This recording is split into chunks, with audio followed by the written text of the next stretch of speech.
I played with some dudes, man. Like I said, PG and Kawhi came. PG was injured when he first got there. I'm bumping with PG 1-on-1 every day, but that's when I knew I felt like I could play basketball. I was holding my own against these guys, and I'm going against Trez every day, holding my own. So I was like, that's when I gained confidence from the experience for real. Welcome back to the Role Player Podcast, presented to you by the good people over at Swish Cultures. You can check us out on Spotify, Apple Music, or anywhere else you get your podcasts.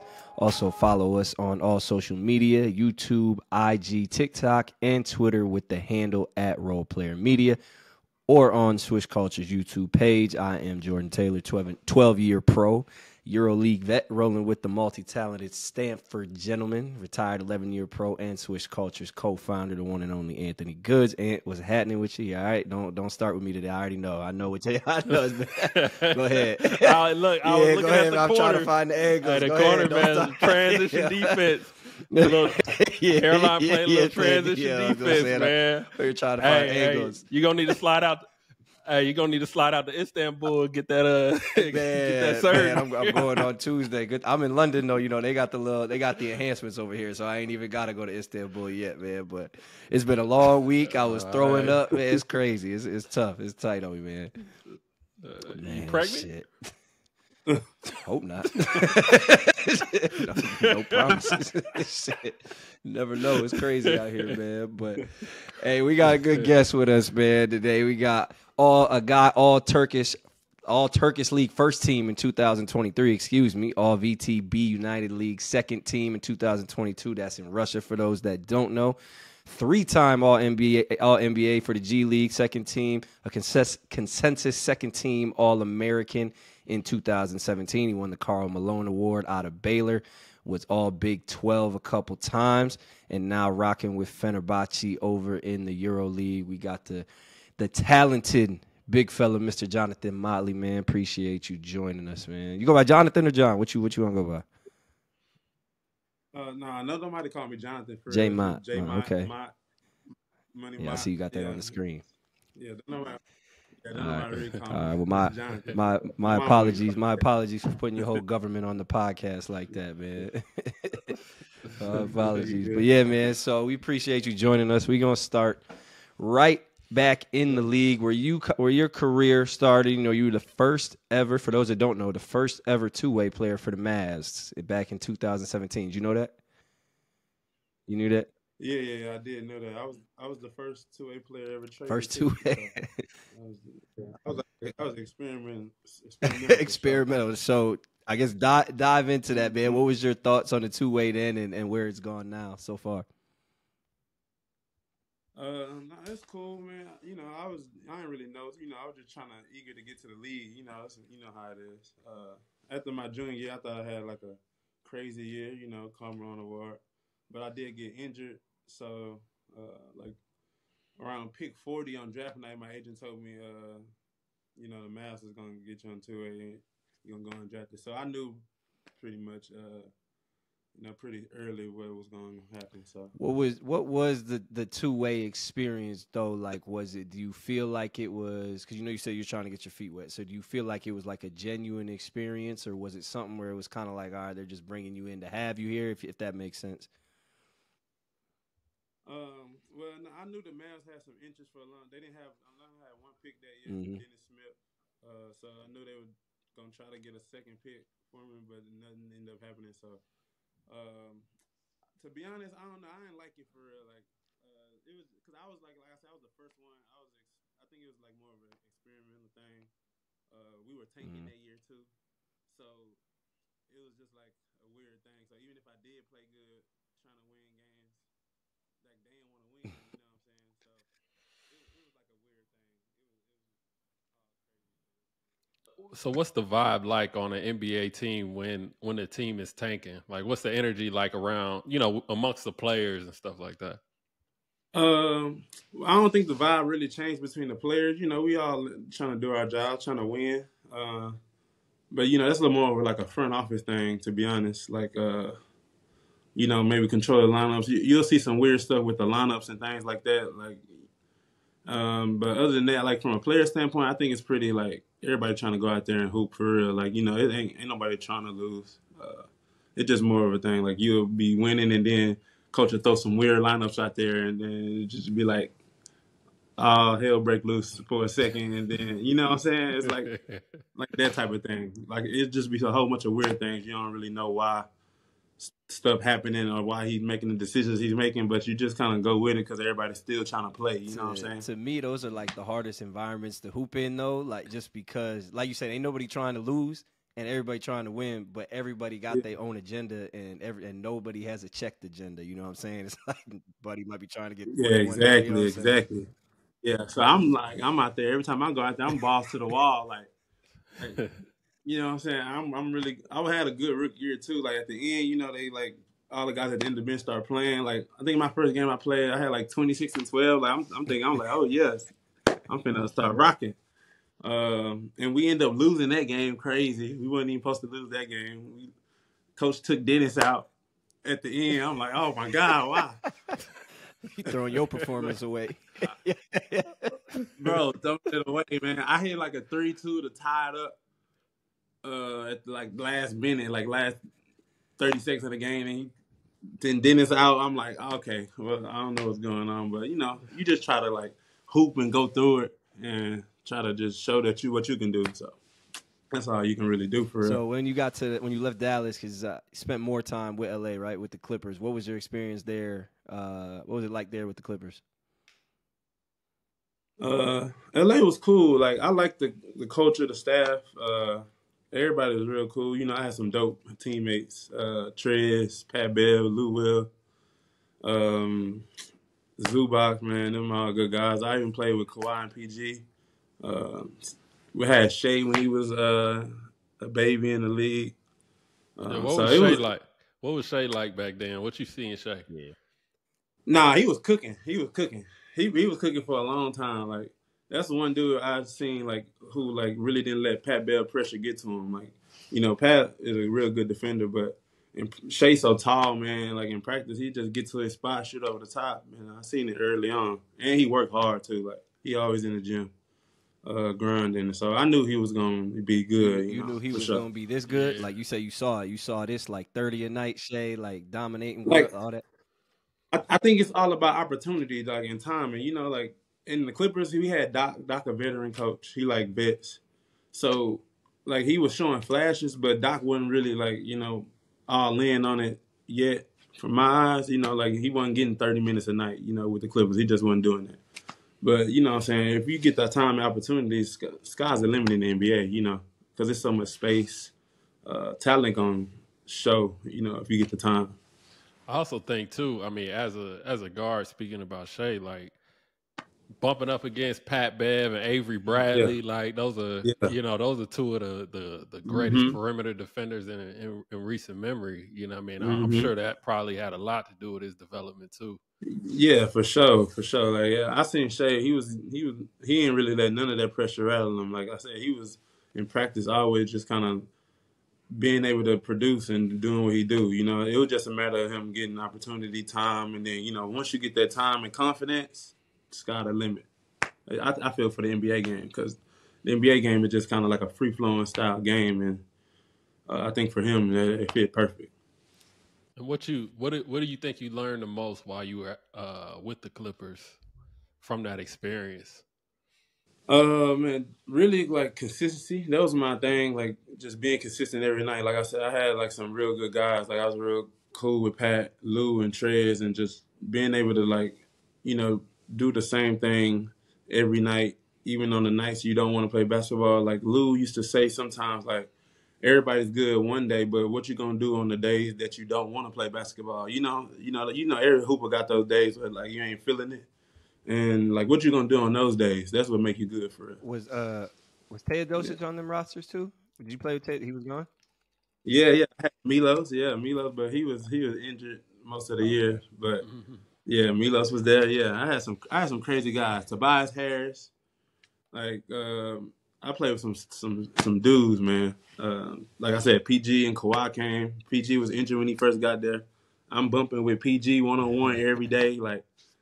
Like, but that's when I knew I feel like I could play basketball. I was like, I was holding my own against these guys, and I'm going against Trez every day, holding my own. So I was like, that's when I gained confidence from the experience for real. Yo, all right. So like, here's a question for both of y'all. I mean, I feel like when you look at kind of like the American style of basketball, and it just pretty much how we go through practice on a daily, like you playing ones against like really talented one-on-one players almost on a daily, right? And then when you come overseas, it's not the case. The game practices, everything is just so much more team oriented. Like, I feel like the moment like guys come overseas, it's hard to progress at the same pace as when you're in the States, just because the culture of practice is so different. Nah, for sure. Like I said, I feel the same way. Cause in the league, when I was like working out, like you working, so I wasn't playing, right? So I'm working out so much. That's just hooping, like working on my game the whole time. So like, I feel like I was doing stuff like I was like it's like all off camera, but you know what I'm saying? Like in practices, I'm like dribbling, shooting pull up threes, like and this the thing they encouraging you to do this because you're not playing, you know what I'm saying? Going off the dribble, handling, doing things like that. So yeah, I think as an individual and you just put your mind to it as an individual, you'll get a lot better playing in the NBA. But you got to be able to show it on the court, and then opportunity, and then your role play into it. So all the stuff you're working on, you might not even be able to use for, but it'll help you. Have an impact on the game. Just those little intangibles and things you pick up. Yeah, and I feel like too, people, I think probably casual basketball fans don't realize the guys that aren't playing, the workouts and the shit that they're doing before the games, like on a daily basis, it ain't no joke, bro. I was damn near going through a full game before the game. Like rookie, sophomores, 3 year and the guys, you got to get there 4 hours before the game starts because you working out before all the other guys get there. So I'm playing full 3-on-3, full, one-on-ones, hard, 100% before the NBA game even start. And that's my game, that was my game, So, like I said, I feel like I was a super talented player, like in the NBA, just being able to just do a lot of things. Like, and then, you come to Europe, they put you in a box a little bit and you got to like play this role. But luckily, when I came to Europe, I went to Loco. So I really walked into like the perfect situation in Europe. Like I had a coach that was like, go out there, play, do your thing, and help the team win.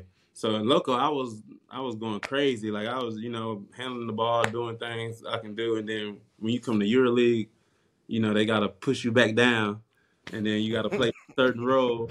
Like jump shot, like I feel like my whole outside game just gone. Like I'm picking and rolling. That's it. And then you gotta find a way to eat in between that. Like that's it.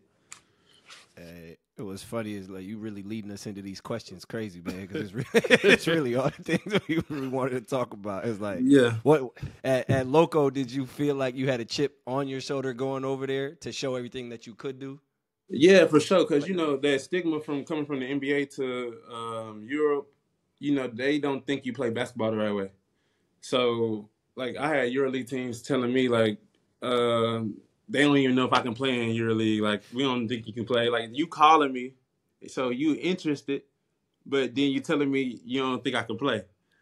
So so that's how I really ended up at Loco. I almost walked into a few EuroLeague teams, but I just felt like the situation wasn't right. Like I wanted to come in Europe and dominate, and then I didn't want to like climb too many steps. Like I wanted to go one Eurocup, EuroLeague.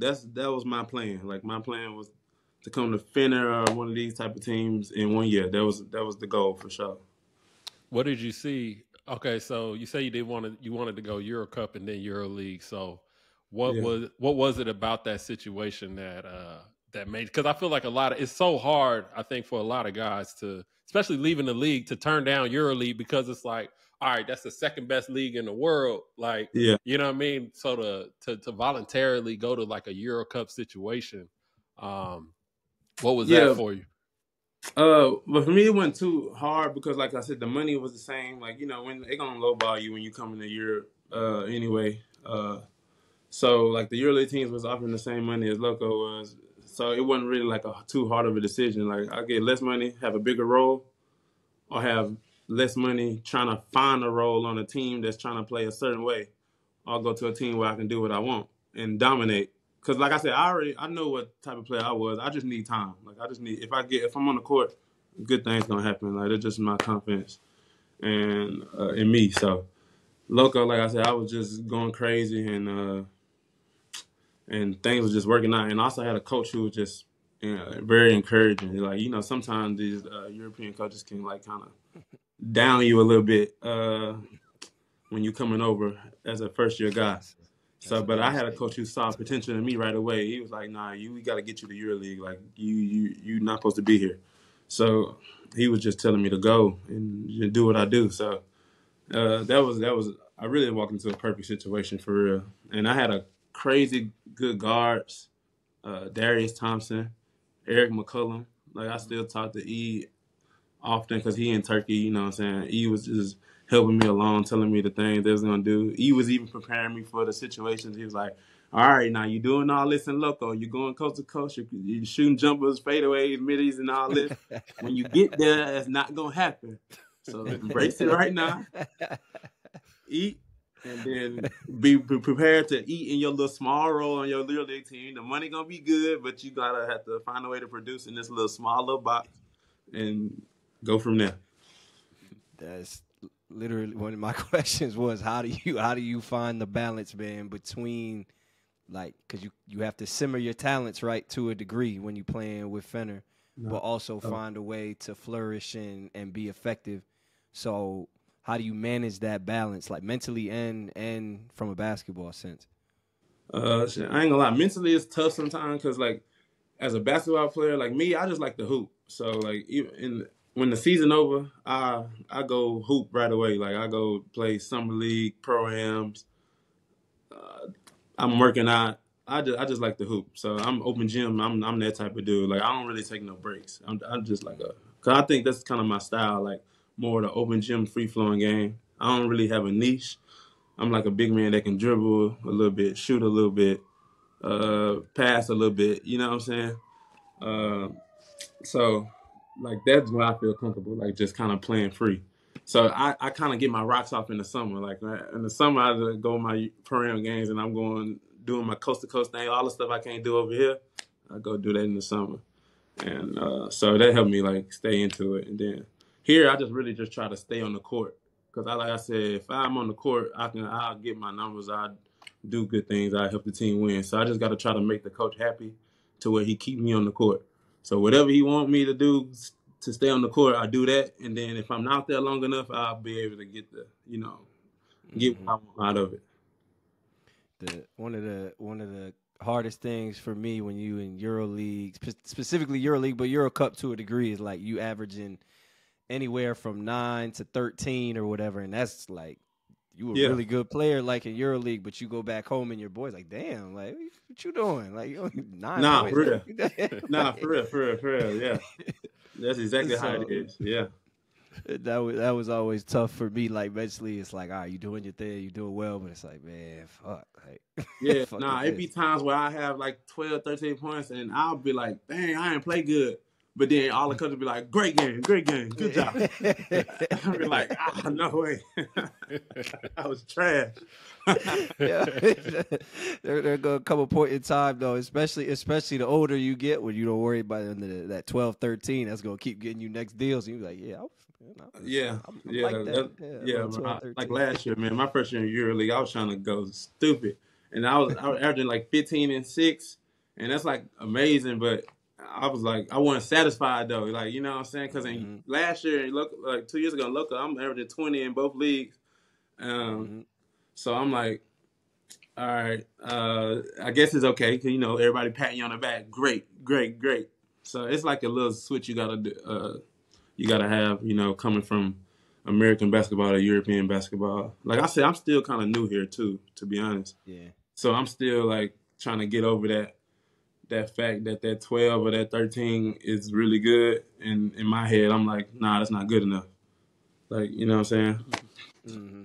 Yeah. So that's what I'm still battling with, but I think it's gonna get better over time. Yeah. I think like the love that you get when you get in that 12, 13, and then you're gonna start here like NBA teams, this and that. Hopefully y'all are going to Final Fours and stuff. Like there is that thing with EuroLeague, like the crowds of EuroLeague, and I never got to play in the Final Four, but just that atmosphere of EuroLeague is almost like more collegiate than anything. Like it's satisfying and gratifying to play in. So yeah, definitely. Yeah, I think it's just college with better players. That's what I think it is. Yeah. Just saying, because the crowds be amazing, though. That's my favorite thing about playing here. Like just like, walking into Serbia, Belgrade, walking into Athens, everybody hates you. Like I feed off of that. I love that. I dunk. I'm yelling at the crowd, and then they whistling at you. I'm like, yeah, I love that. That's what you hoop for real. Like, yeah. That's what you. Yeah, I love it. I love it. So that's the best thing about EuroLeague to me. The environments, for sure. So what's take out the environment? What's more enjoyable though? Like, is it hooping, going to get buckets in Eurocup, or is it the playing with the better players? Because both of them have its merits, right? Like, I ain't gonna lie. For me, I like being free. Like, cause like I said, I think I'm best when I'm like kind of can pick. Like for a big example, like you'll have a play where you design to pick and roll. Like most plays, I'm picking and rolling, right? But in my Eurocup team, my coach also gave me the option because I'm a little undersized. And usually you got a 7-footer pretty much on every team. So my coach gave me the option to pick and pop, like pick and short roll, or pick and run to the side, catch the ball and attack. Like, but here I'm having to roll against 7-footers all day. Like, you know what I'm saying? And I'm like, just give it to me right here. I can take him from right here, but down there he got an advantage. Like mid area, I got the advantage. So it's just like, nope, we just need you to take this guy so that guy can help, and then we're gonna swing it to the corner. It's just that little thing. Like I'm still trying to like get used to that, but that's the thing I really don't like, because I like being able to like pick and choose. And if you don't get it the first time, run your ass back up. Run your ass back and run right back down again. Do it again. Right back down. Yeah. Hey man, that's why I always try. You gotta feed bigs in EuroLeague, because man, it's the easiest. Like, cause the job is easy in the sense that if you roll right and they reward you for doing less, right? But that shit look like really a workhorse. Like that shit is not enjoyable. Yeah, especially like being a little like not 7 foot, man. It's just like, all right, man. Like, come on, like let me just go get him right here at the little free throw line. I'm gonna shoot one. He gonna come close, and now I'm gonna go by him. It's easy, but now it's like, you gotta make sure you touch that little square, little circle in the paint. Do it again. Because it's like a more, I think for like my coach, he's like more guard oriented too. So he wants like the spot threes and things like that. So we want you to draw that corner defender in, so we can swing, corner three, swing, top of the key three, that type of thing. Yo, what's one attribute about Eutytis that you think makes him a good coach? What do you think is his best attribute as a coach? Probably preparation. I think he do a good job of like preparing for the next team, like analyzing the game and trying to figure out ways to, take their disadvantages and making them our advantages. I think that's what we do the best, to be honest. Yeah. Yo, last year when he brought the laptop to the press conference, I'm telling you, that was funny, bro. I was dying. I ain't never seen nothing like that. Nah, I'm telling you. You there for that? Yeah. I was there for that. I'm telling you, he probably watched Goods. it. Was you there for that? Nah. I seen it on. Okay. I seen the joint on social media. I was like, man, he probably watched that clip all night. I'm not even kidding you. He probably watched that same clip all night like that. I know that bothers him. He don't like stuff like that. Like he be on the rest, man. He be on them. Hey, do y'all feel like you mentioned NBA more free flowing, which is better? Do you feel like that free flowing style is slowly coming to Europe at all, specifically EuroLeague? I think like some Monaco? teams starting some teams starting to adapt. It really depends on your coach. Because I think the coaches here have like a way bigger influence on the game than in the NBA. So whatever your coach likes, then that's pretty much what you're gonna do. Like, I think Baskonia played like a real free flowing style, and I think the coach, the old coach before Dushko, I think that was just kind of his thing. Shoot a lot of threes, get out in transition, and space the floor as much as possible. So I think it just depends on your coach. FS did. FS, yeah, and Monaco a little bit. yeah, he's good too because you got some. Adamant, like, he catered to his players. You know what I'm saying? I think he's one of them coaches that just, like, if he got the players, you going to go. He going to reward you for, what you're doing. But he also going to grill you in the media, too, if you're not doing what you're supposed to be doing. So it's a lot that come with that freedom in Europe, too, because, I think you'll get grilled a little bit more having that type of freedom. And you got to deal with the fans and, front office sometime, and your coach is going at you too, so it's a double-edged sword. Yeah, I remember I watched Real Madrid play against Dallas, and then that experience, and then also I was at the World Cup where Team USA would be playing against a bunch of other countries and stuff, and it's funny like when you have that NBA style of play on a European floor against European teams, the European teams start trying to play at that pace.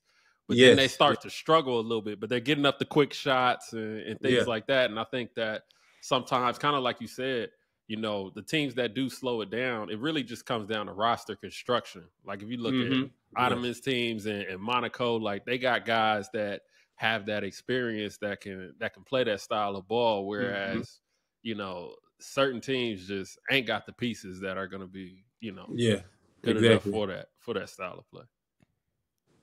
Exactly. It's always, to your point, it's always crazy to me to watch. Like here in London, we play because we've had NBA coaches and we've had guys come from Europe. Yeah. And you see dudes who are like high IQ guys. Yeah. And they start picking up the pace. They start playing faster, and that IQ shit go out the window. I'm like, yo, what the fuck is you doing? Like, it's not the come off the high screen, roll, swing. It's like, come off the high screen. Hey, if this dude's high, this guard's going to turn the corner. You know what I'm saying? If you throw it back, swing it real quick, you got to get to that dunker over there. You're not just coming back up to the screen, right? Yeah. And it's like you see that shit, the dudes be lost. And I'm like, man. Nah, it's way different. That's why I said, like, that's why you was talking about the World Cup thing. Like, I feel like the only way you beat a Team USA is if you shoot the ball crazy. Like that's the only way. And in this type of tournament, it's only one game too. So, like when they lose that one game, I don't think it's necessarily like those teams are better. Like they just shot the ball crazy that time. Like if you play 3 games, 5 games, you getting beat by 30 most of them games. Like you know what I'm saying? Mm-hmm. Like so, but in this thing, you see this. They get beat one time, and everybody like, oh, you're it's like we're better. Like, but also too, like and I'm there. Like I'm obviously one of the only like Americans there, and the European media they're excited. USA's losing and stuff, and they just kept talking. It's because it was around the time everybody's talking about the world champion conversation and all that. Yeah. But so the funny thing was though is like everybody's talking about like Germany and all this other stuff. I'm like, all these teams got NBA players. Like you look at Germany, you got Schroeder, you got Wagner, like you got all these NBA guys with some good European role players. Like they're able to play at that pace and be successful and slow it down. You know what I'm saying? So I think that a lot of times, I think the European media in particular, man, they just kind of get hung up on, okay, we just beat USA, you just beat USA. But it's like, yo, the players that y'all got came from USA and are used to that style of play. So they're able to be competitive in these games. Exactly. How y'all feel about the him saying the World Championship thing though? I feel like it was it's weird to say, like, because the NBA is a world game. Like it's an American game, but it's the world game too, because the best players in the world are there. Right. Oh, you talking about the track about no the track. Yeah. I'm like, man. Okay, yeah, technically you're right, but I mean the best players in the world are there, so it's like, you know what I'm saying? I don't think even the NBA saying World Championship as to knock on everybody else either. It's just what they call it, like My theory about that for a long time is even a lot of the Europeans in the NBA, like take out Luka Jokic, like fine, but a lot of the best Europeans really developed their game in America. Yes, I agree. So it's like Dirk, like he had his coach, whatever. He went back to Germany, but bro, like he was in America from 17. Yeah. You know what I mean? Like 17, 18 years old. And they So wear most of the Europeans when they're young too. Like so they really do grow through the whole NBA system. Like, and when they was in Europe, y'all talking about how they love them, but in Europe, y'all had them on y'all second division team. You know what I'm saying? Like y'all, they weren't even playing at y'all highest level in Europe. And then they come over to the NBA, get developing, then start becoming MVPs, all NBAs. Like, you know what I'm saying? So I'm like, y'all just really taking that, like, once they get successful. But what you was talking about when they was on your second division team, though. Right. Man, that's a whole podcast, and I'm going to sound like a hating ass nigga if I get into it. My whole, like, you even when you break down, like, the world game, you ever looked at an NBA international players list when they say there's 160 international, whatever it is? You ever looked at the list? I know it. Kyrie on there.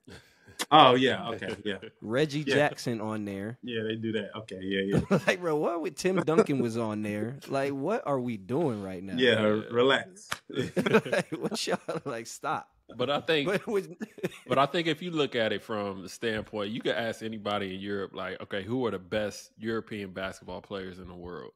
And, you know, they're going to name probably everybody that's in the NBA. They're going to go Jokic, Giannis, they're going to Luka, all the way on down.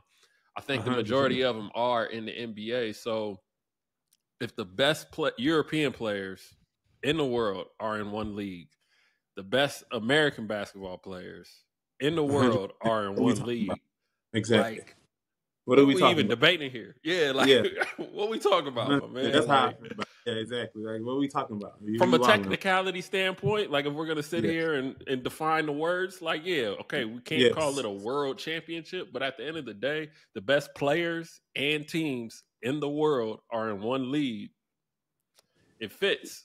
It fits. That's a world championship. Fuck what you talking about. Yeah, exactly. It fits. That's exactly how I feel too. And the other thing about that too is when an American, to your point that you made earlier, when Americans come over to Europe and they don't succeed, it's they can't fit the style. They can't, they don't know basketball. But when the best Europeans go to the NBA and can't quite figure it out, it's the NBA is dumb. The NBA is this. The NBA is not real basketball. Like, come on, man. Like, what are we? Yeah. Come on. Yeah, nitpicking. Yeah. You know what it is. Whatever. That's somewhat, like I said, you could have a whole podcast on that, man. But with some of that in mind, talk about some of the best, some bigs that you, I guess, admire or respect in Europe, in EuroLeague. Oh, man. For me, I think Tavares is the best. Like, just impact on the game. Like, his impact crazy on the game. And Poirier, too. Poirier been playing good, too. I like him, too. I like Molotov, too. He's good. Olympiacos. Because I played against him a lot in Russia, so I had got real familiar with him. I thought he was real good, just doing his job. He just clog up the paint, grab rebounds. Like, I think just doing his job, like, Tim and Tavares and Poirier, like, I think that top for me. That's do y'all feel like teams attack Tavares? Like, I'm not, his impact is crazy. But to your point that you made earlier, do you feel like teams attack Tavares the way that they should, especially with take a big like yourself, where you could probably pull him away from the basket? Yeah, like, I don't think so. I think they more like, because I think a lot of teams like overcoach it, like overanalyze it. To be honest, like I think I had a game against Tavares last year when they came. Like I was cooking them. Like I think I had like 20. We lost the game, but it's just like, I mean, it wasn't hard for me. Like, you know what I'm saying? Like I'm used to it. Like, you know what I'm saying? Like he just big. You get into his chest a little bit and you can go finish it. Like if he block a few, he block a few. You know what I'm saying? But I don't know. Like I said, I'm still kind of new, so I still got like some NBA in my mind still, so it wasn't really a big deal for me. So when the coach says, "No, we're gonna go away from Tavares," I'm like, "Nah, just give it to me. I know how to. I got it. Like I shoot a couple of mid-range jumpers. He got to come out a little bit more, and then I'm doing what I want." So, but they don't really play like that style over here, like the ISO style. Like they don't want you to try to attack. They try to always go away from the so-called best defender. Like, but sometimes you need to, put pressure on them. Like you just letting Tavares sit in the paint and come help everybody and block shots from the side. He look even better. Make him play on ball defense though. You know what I'm saying? I think that's what he struggled with when he was in the NBA. Like playing pick and roll, guarding somebody with the ball. Like make him do that. Especially with bigs like yourself. Like I was thinking, like Frank Kaminsky. I played my old college teammate. Coming like to me, he should be someone who should destroy Tavares. Yeah, exactly. Like he can step out to three. He's just as big. Like he should be. But I just feel like that's not generally not a point of attack. Yeah, they're gonna try to go away from it as much as possible. I think, but like from watching, like I remember the Real Madrid Partizan series. I think I was at most of the games, but I could tell Bradovic, he was playing around with lineups with, when he had Smailagic in there. Smailagic had a few good games, the games they won in Madrid. You know what I'm saying? Yeah. Because he was quick enough to put it on the floor if Tavares came out. And then if he hit a couple threes, I remember they had it one of the games, he came out, he hit like his first 2 threes. And then they took Tavares out and they started going small. But Bradovic was playing Lasor so much, especially in that last game. Game 5, and I think that was the issue. And I think, Jay, you and I talked about it. Like, I felt like he should experiment putting Lede at the 5. You know what I mean? When Smiley gets in foul trouble or whatever, just having somebody that can stretch it and, just open up the floor for punter and, whoever, Vramovic, so those guys can start turning the corner a little more. But, I think Partizan this year, I think having Kaminsky and just any bigs that can either put it on the floor or stretch the floor, it's pretty much the only way, you could try to limit Tavares' impact. But Real Madrid is looking tough this year, bro. It's like, man, they clicking right now, bro. Yeah, they needed Campazzo was what they needed for real. Oh, for sure. Yeah, they needed a guard back. Yeah, because I felt like last year, for most of the season, I felt like Nigel was the only one that could get into the paint when he wanted to, but they weren't playing him like that. They was playing him like 12 minutes. And I think that was their problem. But then in playoff time, Nigel saved them a few times. And then Sergio started getting off late. You know what I mean? Yeah. And that's what turned their whole season around super late. And they figured that shit out like the last 3-4 games of the season. You know what I mean?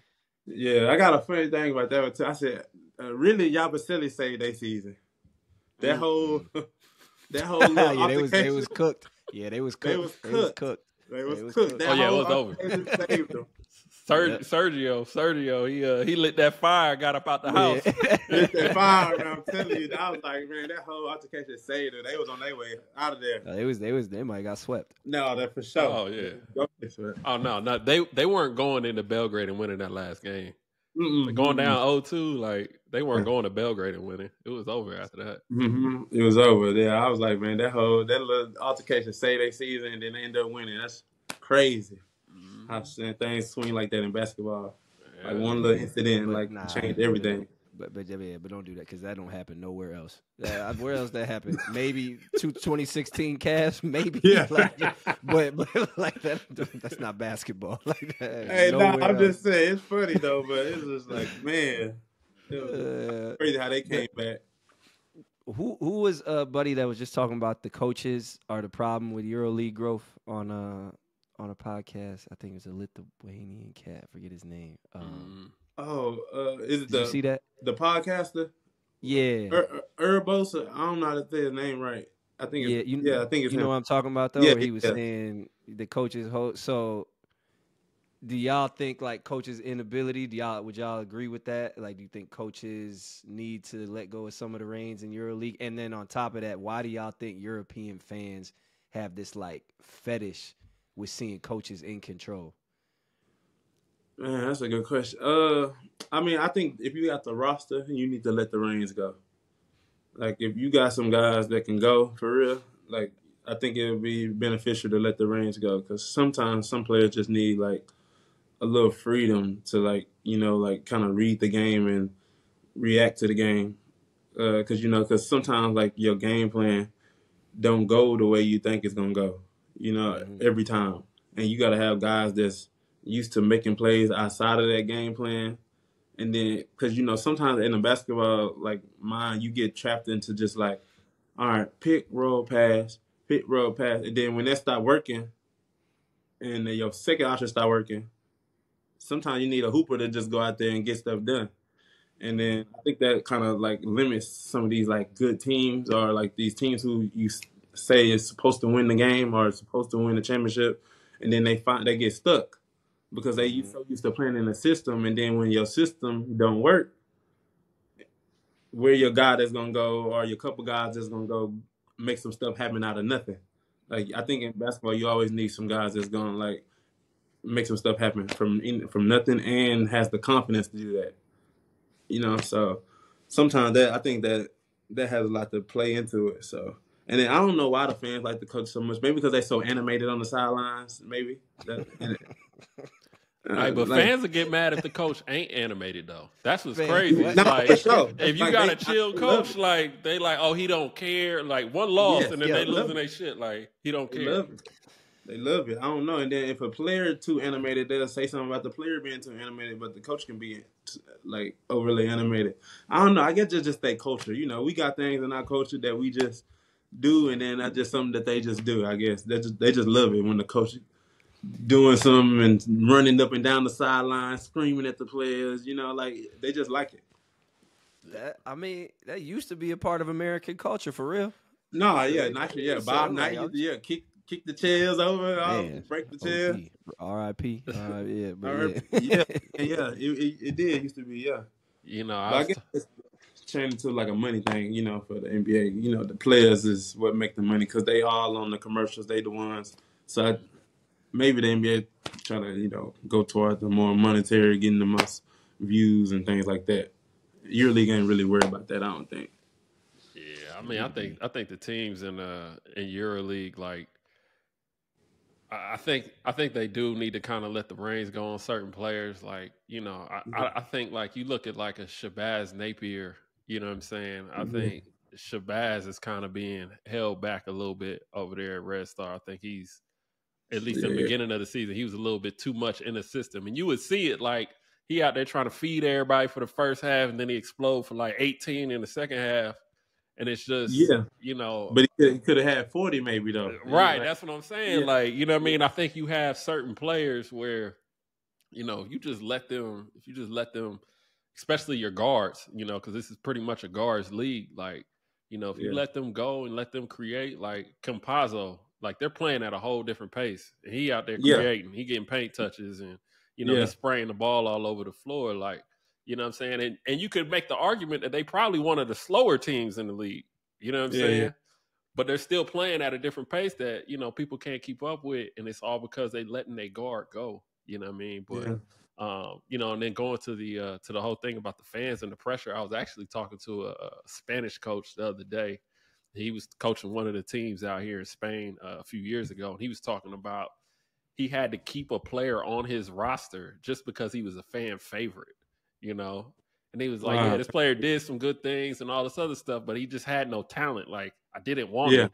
But because of the fans loved him and they got behind him, like, management wouldn't let him go. And it's crazy to see fans just having that level of impact on a team or a coach's decision, But that's not universal, though? That's not universal? Fan favorite in the league? What fan favorite you think is hanging on? What fan favorite you think is hanging on? What fan favorite is hanging on and don't deserve to play, don't deserve to be on the team? Udonis Haslem.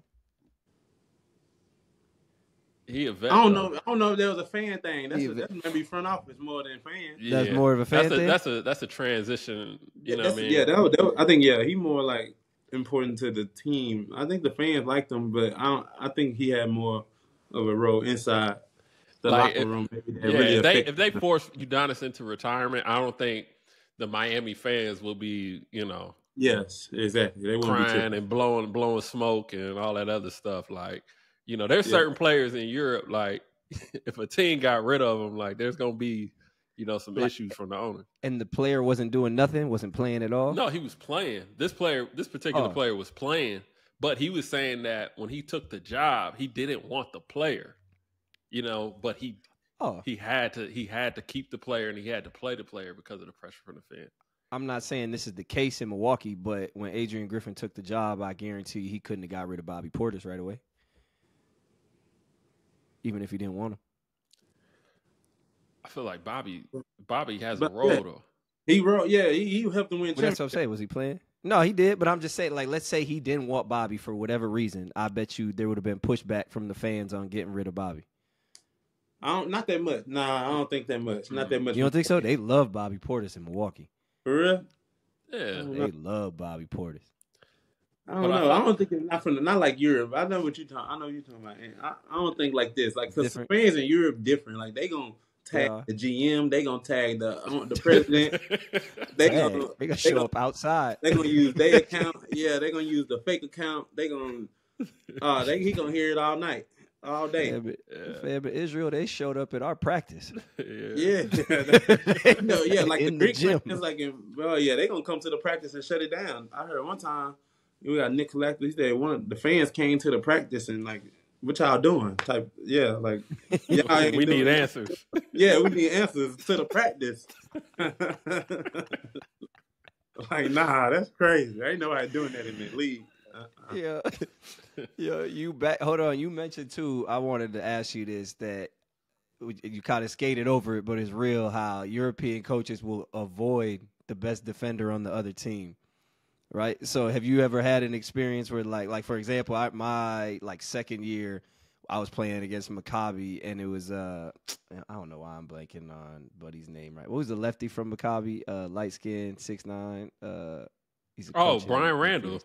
Yeah, Brian Randall. Yeah, so Brian Randall was one of the, I don't know why I blanked on Brian's name, but he was one of the best defenders in EuroLeague and in Maccabi. And our coach was like, hey, if you're going to switch on him, pass the ball. Do not attack him. So my stubborn ass went right at him first play. Smacked that shit into the second row. I drew some fouls, got an N1 after that.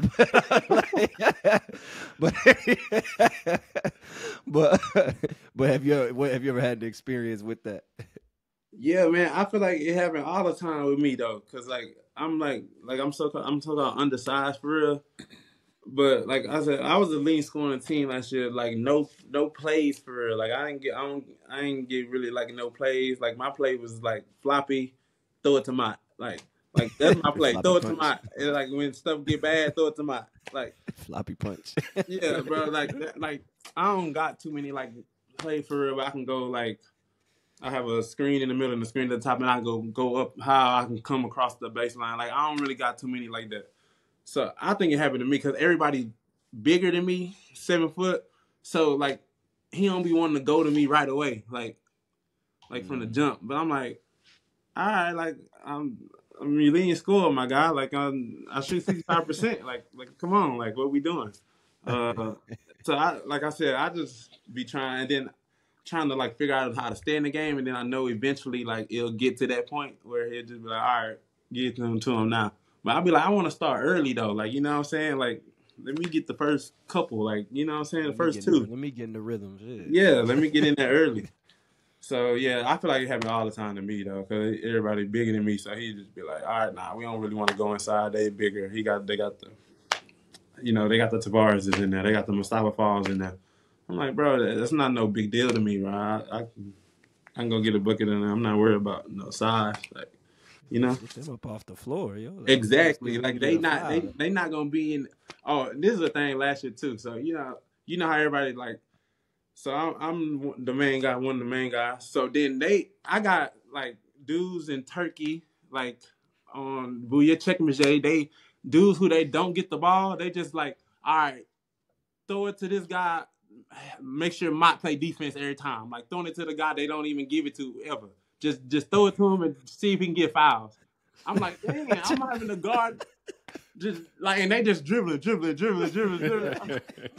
Trying your ass. Just trying me, just trying to get me out the game. I'm like, yo. I got this dude who averages 6 points a game trying me. Why I can't try him though? Just because he's tall. Like, and now he getting confidence, thinking you scared. Weak ass nigga. So weak ass type shit. I'm saying, That's crazy, yo. Dude just kind of look at me every time. I'm like, man, I gotta go back and I gotta set a screen. I gotta roll, and then he just safe. He hiding. Hey, ain't nothing like in Europe when you got somebody mid coming at you talking shit and you can't do nothing about it just cause. What? Oh man, I swear. Do shit about it. I swear they used to do that every time. All right, just see what happens. Try to get on my foul. Throw it in there. I'm like, come on, man. Then I don't get to do the same thing. I'm like, all right. Eventually the game go by. I'll still have do what I do, but like, man, it's just like annoying though. You know what I'm saying? You got dudes every 5 points a game want to attack me. Trying to get 30. Yeah, I'm like, come on, bro.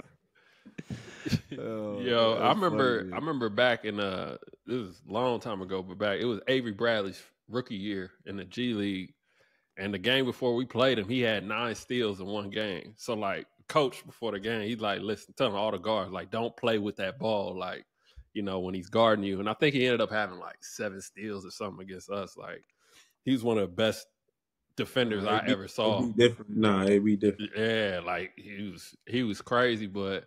I mean, how many elite defenders would you say are in EuroLeague right now? We got one, Nigel Hayes Davis. He elite. Mm-hmm. Like they be making him guard point guards. You know what I'm saying? Like he'll go guard the best. Even if he's starting at the 4, he'll go guard the best guard. Like, you know what I'm saying? So he having to do that every night, 30, 35, 37 minutes. Yeah. So I think Nigel, like he a real good defender, good size, long, athletic, crazy. He's evolved his game so much, man. Like like for real, he like very important to the team for real. So I think I think to me he like one of the best on-ball defenders I've done seen for real. Mm-hmm. He got little tricks in the trade like that. I ain't gonna give his tricks away, but he got some little stuff he be doing that help him guard. And I think all defenders always have like some little things like that like help them become, you know, great defenders. And he uses his real well, but it's so subtle y'all wouldn't even know it. But he got a little trick for sure. Mm-hmm. Get that from you know where he went to school, Ant? Wisconsin. Yeah. we got a little hot button hoop culture question for you, man. LeBron was under fire for not taking the last shot about a week ago in Miami. They lost 108 to 107. Drove baseline, drove right, double came or help came, kicked it out to Cam Reddish for a missed 3. Good shot. So the question for everybody is, should contested mid-ranges by stars, or I guess quote-unquote going for the glory and clutch moments, be glorified like it does, or does LeBron have it right in making the best basketball play in those situations? For me, man, I think LeBron always been a pass first guy. So I don't know why like everybody be like, you know, giving him so much like hate on that. You know what I'm saying? LeBron not a scorer. He just plays so many minutes that he end up scoring, and he is a good scorer, don't get me wrong, but LeBron always been pass first. He always gonna make the right play. And that's why he always on the court so long, you know what I'm saying? So For me, I don't think people acting like it's all surprise, and like LeBron comfortable doing that. Like, you know what I'm saying? He got confidence in his teammates. He's always done that. Like, so I think it's to the player. Like, you don't really want LeBron shooting contested mid ranges. Like, that ain't really what he do. Like, you know what I'm saying? He gonna bring all 4 to the paint and get somebody a wide open shot. That's just what he do. So I don't think it's really nothing to it. I think it's just depending on what type of player you are. You know what I'm saying? You got DeMar DeRozan. Okay, yes, DeMar DeRozan, go shoot that mid-range pull-up, that contested, because that's what you do. But I think players always need to stick to what they do best and, like, you know, live with the results for sure. And I think, too, you also have to take into account it's early in the regular season, you know, and things of that nature. Like, there's probably a lot more to be said about him giving Cam Reddish an opportunity to be a hero and putting some confidence in a Cam Reddish, putting some confidence in some of these role players early in the season. That's going to pay off for him down the road. I think he probably takes all of this into account, but I think at the end of the day, kind of like you said, I think LeBron's been known to make the right play. And, if he is going to shoot a clutch shot, I feel like most of the time it's going to be a three. You know what I mean? Yeah. Kind of like look at the ball. Yeah, a little rhythm dribble into a three as opposed to when he penetrates. A lot of times you watch him, it's like, to Mott's point, it's not his game. It's like off of an out-of-bounds play. Like, he'll shoot a three off of an out-of-bounds play. It'll be like one dribble off out-of-bounds play or a catch and shoot off an out-of-bounds play, or he'll just get straight to the basket.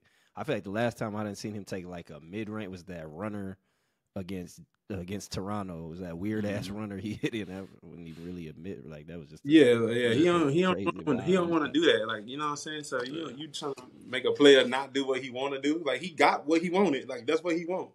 I don't know if his body works like that. Like, I can't remember that I seen LeBron take a pull-up off of a live dribble like that. Like, like mid-range, he don't do that. He don't really got that. That's a lot of weight. You got to slow down, man. Yeah, he a train. He to the rim. Like, you there? If you're not, I'm dunking it. If you're not there, I'm kicking it up. Is that a knock on his game? The fact that he doesn't have that, is that a knock on his game when you're talking about, because obviously it always comes down to, like, not to get into Jordan and whatever, but the Jordan-Kobe discussion, is that a knock on his game? Nah, I don't think so. I'm a LeBron fan, so I think, like, players like him, like being that big, being that size, being able to pass, dribble, shoot, being able to just control the game for so many points, I think that's, like, amazing to me. Like, so I think, and it's LeBron, like, you know what I'm saying? He's 21 years, best player, like, in the world. So I think just him being him is, like, we need to really appreciate it because, we ain't going to see another LeBron, I don't think. Someone with that type of IQ, like, basically playing point guard at 6'8", 260, like, we ain't seeing that again. Why we don't never knock Kobe or Jordan for taking them wild ass shots? Because it looked cooler. That's it. Yeah, I think that's simple. It just looked cool. Like when Jordan coming to Kobe shooting over 4 people and then he make it looked amazing. Like, you know what I'm saying? But you don't really talk about the 150 of them he missed. Like 150, you know what I'm saying? I mean, but as a basketball fan, like, if Jordan 2 dribble, pull up, and then kick it out to Ron Harper and Ron Harper miss, what are you thinking? Good pass. Oh, for Jordan? Not for Jordan. Ron Harper? Nah, I ain't to Ron Harper? Yeah, Ron Harper. Who gonna be open? Like, hey man, what was you doing? What was you doing? Not Ron Harper. No disrespect. He's an all-time great, but not Ron Harper. That's what I'm saying, dog. It's I think on them teams goes to the play style though. You want Jordan to shoot that shot. Like, if you know basketball, everybody's saying like, yeah, we want LeBron to shoot that shot, but not really. Like, you know what I'm saying? Because that ain't what he never did. Like, he ain't never shot that shot. Jordan shoot those shots throughout the whole game. LeBron, this is going to be 3, dunk, post-game, 10 assists. Like, we're open passes. That's what his game is.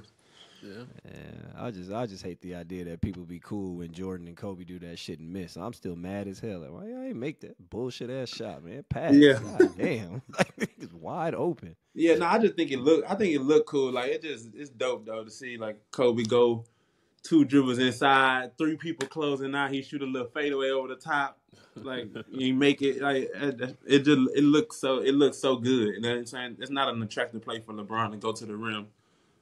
4 people jump. They want to see him do a crazy Kyrie layup rather than kicking it out for a wide open 3. You know what I'm saying? But I also think if you're a mid-range shooter and scorer, the amount of options you have as far as shots, I mean, it's just you got way more options. You know what I mean? Yeah, Kobe or Jordan, like, he can pump fake, he can spin, he can half spin, come back. Like, there's so many options to get to that game winner. You know, whereas LeBron, like, if it ain't that 3, once he put his head down, his stride is so long. Like, as soon as he breaks the 3-point line, he can get to the rim. You know what I'm saying? It's it just makes more sense for him to, if he's not going to shoot the three, to either take off. If he doesn't have a layup, he's got to kick it out. And for more sure. times than not, there's going to be at least 8 hands waiting for him at the rim. So when we was growing up, I remember I used to say the last shot was like a guard shot, like Biggs, just because of that, for that very reason. But it's interesting all the guard skills Bron got, that's kind of like the one he don't have. I know. It is. It is.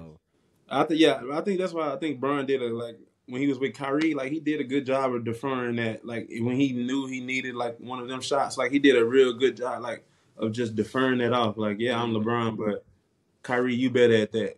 Here, you got it. Like you know what I'm saying?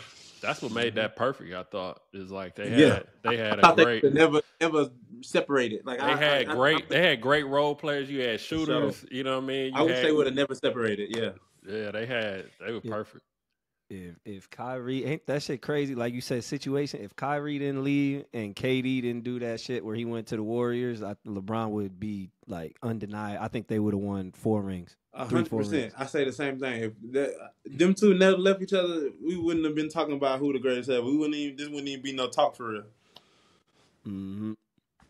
I say the same thing. Yeah. Well, moving on, we got our last segment, paycheck, rain check. Somebody's paycheck is taking a rain check, and today we're talking about Kendrick Nunn. He just signed and played his first game with Panathinaikos. He played the waiting game, this summer, didn't sign until late. There was a lot of rumors floating around about where he was going to sign, and looks like Ottoman was seemingly frustrated with the start of the season and was able to secure the deal.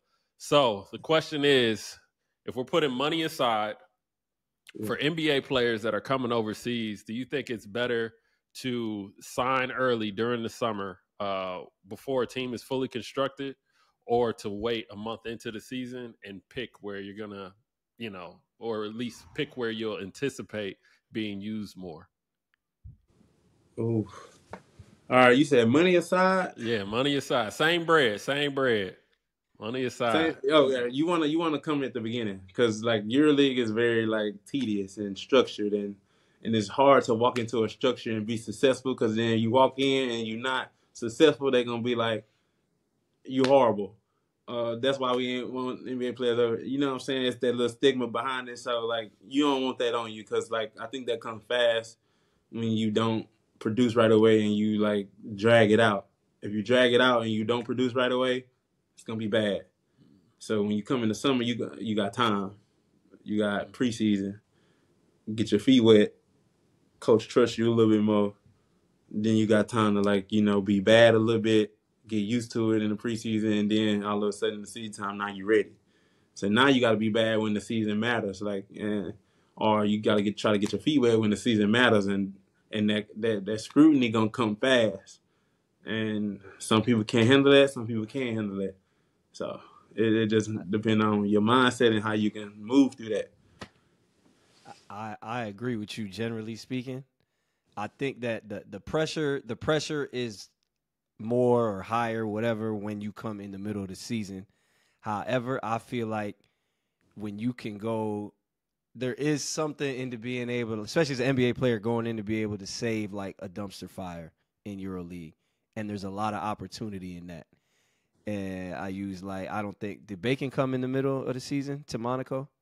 Yeah, he came late. Yeah. He came not late, but he came after the season had already started. A month or two. Yeah.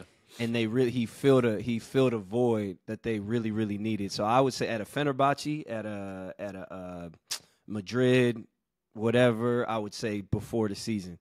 But if you're talking like maybe not Monaco anymore, but an Asvel, a Berlin, one of them teams, right, like even a Zalgiris, and you can come in there and almost be like the savior, for lack of a better term, then you can go from that, whatever that 4, 5, 6, whatever it is, to 1 something real quick. No, I agree. I think the place matters for sure. The place matters for sure. High level structured teams, but like you said, Monaco at the time when they was just now, you're right. Yeah, I think we add money into it though. I think coming a month later, It's way better. Yeah. They desperate. They desperate. Yeah, they're gonna be desperate. They're gonna throw a couple $100K on there extra. And then the longer you wait, they might throw some more. Yeah. Start just asking for random shit. Yeah, just start asking for random. Yeah, I want to get an arcade game in my house, nigga. Yeah. Okay, please come now. Yeah, I was gonna say I think I think coming late makes sense for certain players that, let's say, haven't played in the European system before. If they're going into a situation where they know they're gonna be like an Albert Berlin who's trash, and you know you're gonna get minutes, I feel like that's a good situation for a player to come in and know, okay, I'm gonna get time. I'm gonna have, I'm not gonna have to look over my shoulder, and I can kind of, adjust to things. Whereas, like you guys said, like going into a Real Madrid, what I mean, they ain't got time for you to figure it out. What I'm saying? So it definitely does come down to teams and situations and the type of player you are. Yeah, for sure. And the market matters too, of course. Like you got players, like especially nowadays, I feel like I do a better job. You have the means and the resources now to really like observe the market more in like an NBA sense, where you be like, oh shit, ain't but 2 shooting guards on the market. Like I could really go and finesse these. You know what I'm saying? Like, I can get it right. Yeah, yeah, for sure. I think a low-key thing he did it. He did it low-key right, because I know they was trying to get him for a minute. And he kept dragging. I know that check looked good. For sure. That's all we got for you, man. We appreciate you joining us. Before you tap out, make sure y'all check out the Role Player Podcast on Spotify, Apple Music, or anywhere you get your podcasts. Also follow along on all social media, YouTube, IG, TikTok, and Twitter with the handle @RolePlayerMedia, and on Swish Culture's YouTube page. I'm Jordan Taylor. It's Anthony Goods, Money Mott. We appreciate you, man. Hopefully you come back and join us, man. Oh, yeah, for sure, man. Have fun, man. Appreciate y'all, for sure. Love.